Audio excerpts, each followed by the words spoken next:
Hello and welcome to my review for Violet Wisteria. Before I get started, I want to preface this video for those of you that have watched any of my reviews in the past and say this one is going to be a bit more raw and uncut. The reason for this is because this game is one of the most unfair and frustrating games I've played in a long time. So strap in, grab a drink, and enjoy the fruits of my pain. And if you're new here, make sure to hit that subscribe button before you go, as I cover a ton of different indie games here on my channel. Now, before you even begin playing, if you decide to play this, I highly recommend you go to the options menu and put this on the lowest difficulty, which is called training. Even on this setting, it's brutally unfair and frustrating, but it gives you more health, more lives, infinite continues, and a stage select for previously cleared levels. You can thank me later. The normal difficulty is called hyper easy, which it defaults to, and I did initially play the first 2 levels on this difficulty, but it being called hyper easy is just an absolute insult to the player since it's anything but. First things first, I'm just going to mention a few of the key components of the game before we really get into the core element, which is the gameplay.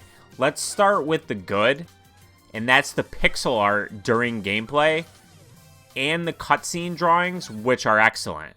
There's a gallery that you can view unlocked scenes, which is a nice touch, and I'm sorry to say, but that's the best part of the game by far. The worst part of the art, from what I played, is on the latter half of level 2.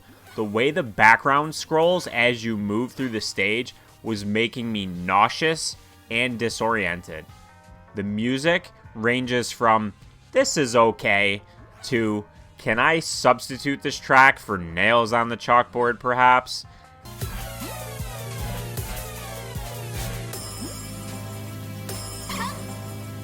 And there's no sound sliders here, so you can't even turn it off.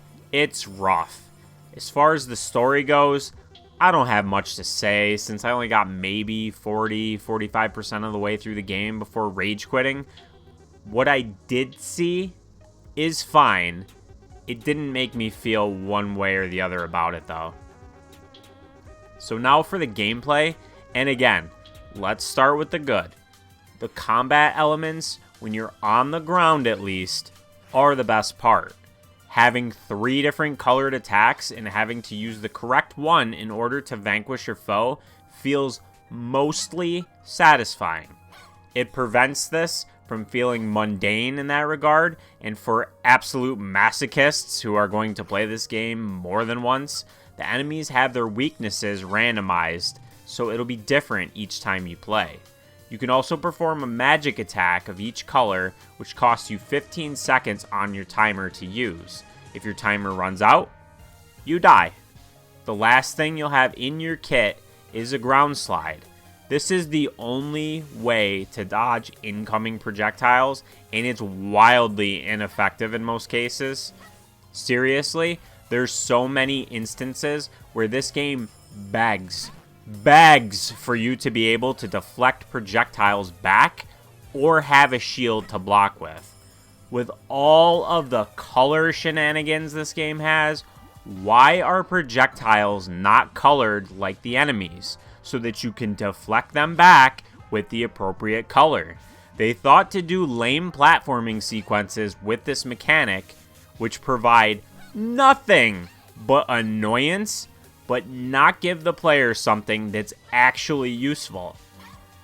Alright, so for as much as I liked the color-based combat, it's also a crucial flaw. There's so many times where the over-reliance on this mechanic just hurts the gameplay. You'll have too much coming at you at once of different colors and jump over pits, or even worse, platform vertically using the bounce mechanic. Which on level 3 is absolutely, unequivocally, god awful. This section right here, this is where I decided I had tortured myself enough. You have to be perfect with these attacks, and since you don't have a down thrust attack, it's really hard to gauge the timing on these. This spot right here where I game over, I don't know how they expect you to do this.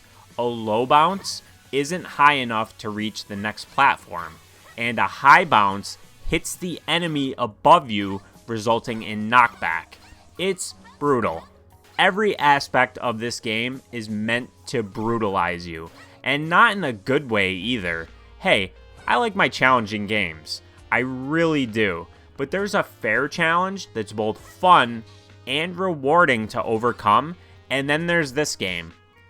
That sole purpose is to piss you off and push you to the point where you can't take it anymore and turn it off. You'll often have to replay large sections of a level if you die.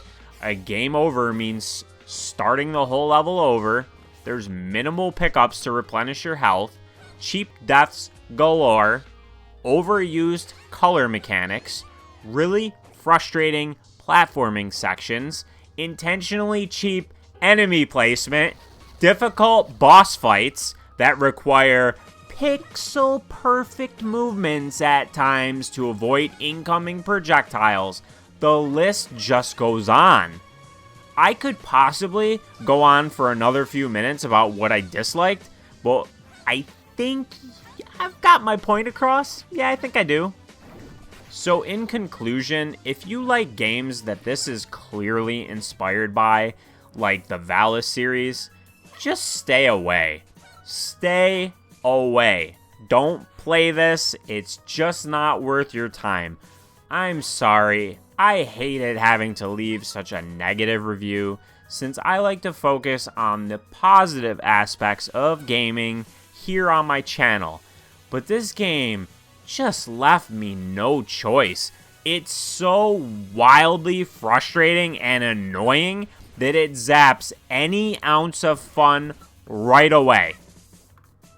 Lately, I've been giving review scores, but for this one, I'm going to skip that and just say I do not recommend this game.